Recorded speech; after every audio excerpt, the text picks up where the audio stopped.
আসসালামু আলাইকুম সুপ্রিয় দর্শক শ্রোতা বন্ধুরা, আপনারা যে যেখান থেকে আমাদের এই ভিডিওটি দেখছেন সকলকে আন্তরিক শুভেচ্ছা জানিয়ে শুরু করছি আমাদের আজকের এই ভিডিও প্রোগ্রামটি। দেখতে পাচ্ছেন ক্যামেরার সামনে নিয়ে এসেছি সুন্দরী একটা অপরূপাকে, তার কথাগুলো আপনাদের সামনে তুলে ধরবো। চলুন শুনে আসা যাক এই সুন্দরী অপরূপার সুন্দর কথাগুলা। আসসালামু আলাইকুম আপু। ওয়ালাইকুম আসসালাম। কেমন আছেন আপনি? হ্যাঁ, আলহামদুলিল্লাহ আছি, ভালো আপনার আছি। নাম কি আপু? আমার নাম শিউলি। শিউলি? জি। মাশাআল্লাহ, অনেক সুন্দর একটা নাম। তো শিউলি আপু কোথায় থাকা হয়? হ্যাঁ, আমাদের দেশের বাড়িটা নয়ারহাট, ধামরাই থানা। নয়ারহাট, ধামরাই? জি, থাকি আর নবীনগরে। আচ্ছা, থাকেন নবীনগরে? জি, তো নবীনগরে নয়ারহাট থাকি। থেকে ধামরাই তো নবীনগর তো বেশি দূরে না। হ্যাঁ, ওখানে ওইখানে গ্রামের কার সাথে বাড়ি। থাকেন? এখানে আমি খালার কাছে থাকি। খালার কাছে থাকেন? জি, কেন খালার কাছে কেন থাকেন? খালার কাছে থাকি, নিজের বাবা মা নেই। এখানে বিয়ে হয়েছিল, আচ্ছা, একটা বাচ্চা আছে। বাচ্চার বয়স এখন কত? বাচ্চার বয়সটা ৬ বছর। ৬ বছর। হ্যাঁ, আপনার স্বামী? স্বামীটা অ্যাক্সিডেন্টে মারা গেছে। আচ্ছা। তো এখন কিভাবে চলতেছেন? এখন চলি ভাই, আমি টেইলারি কাজ করি।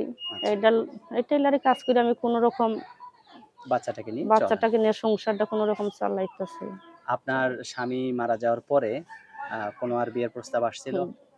আপনিও শোনেন বিয়ে ভাই, বসতে চাইছিলেন? বিয়ের প্রস্তাব আসে তো অনেকখান থেকে। কারণ আমার বাচ্চাটা ছোট। আচ্ছা, আচ্ছা। আমি আমার বাচ্চার কারণে কোনোখানে বিয়ে-শাদী বসি নাই। কারণ সবাই দায়িত্ব নিতে চায় যে তোমার দায়িত্ব নেব, পাশে দাঁড়াবো। হুম, কিন্তু হুম। তোমার বাচ্চার দায়িত্ব নেব না। বাচ্চাটাকে দাদার বাড়িতে রেখে আসো। আচ্ছা, আচ্ছা। তাইলে একটা মা কি পারে তার একটা বাচ্চারে রাস্তায় ফেলায় দিয়া যে বিয়ে বসে ৫ তলায় সুখে থাকতে? বাবা এখন পারে কিন্তু মা পারে না। অন্য কোনো মা পারে কিনা জানি না। কিন্তু ভাই আমার দ্বারা এটা সম্ভব না। সম্ভব না। তো এখন আপনার এটা বাচ্চাকে সহ যে মাইনে নেবে উম তাকে আপনি আ তার কাছে আপনি জি। সংসার করবেন।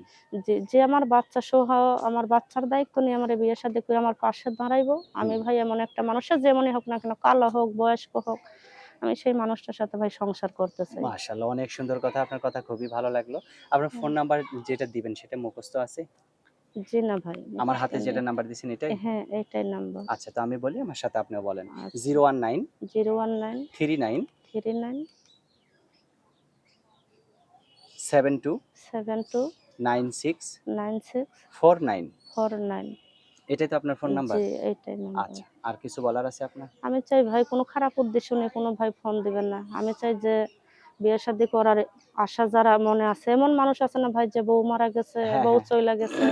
আমি চাই এমন একটা বয়স্ক মানুষ হোক। সে সেইরকম মানুষ আমার কাছে ফোন দেক। যার বিয়ে-শাদী করার আগ্রহ আছে। হুম, হুম। কিছু ছেলে আছে ভাই ফোন দিবে, উল্টাপাল্টা কথা বলবে, টাইম পাস করবে। আমি চাই না যে ভাই এমন মানুষ ফোন দেক। কারণ আমি একটা কষ্টের মানুষ। আচ্ছা। আমি চাই যার ভিতরে কষ্ট আছে সেই কিন্তু আমার কষ্টটা বুঝবে। হ্যাঁ, হ্যাঁ, অবশ্যই। সুখের মানুষ কিন্তু দুঃখের মানুষের কষ্ট বুঝে না। আমি চাই যার আচ্ছা, ভিতরে কষ্ট আছে সেইরকম একটা মানুষ আমার কাছে ফোন দিয়ে কথা বলুক। তাকে আপনি মেনে নেবেন। জি। আচ্ছা, ঠিক আছে আপু, ভালো থাকবেন, হ্যাঁ? প্রিয় দর্শক, আপনারাও ভালো থাকবেন। আজ এ পর্যন্তই। আল্লাহ হাফেজ।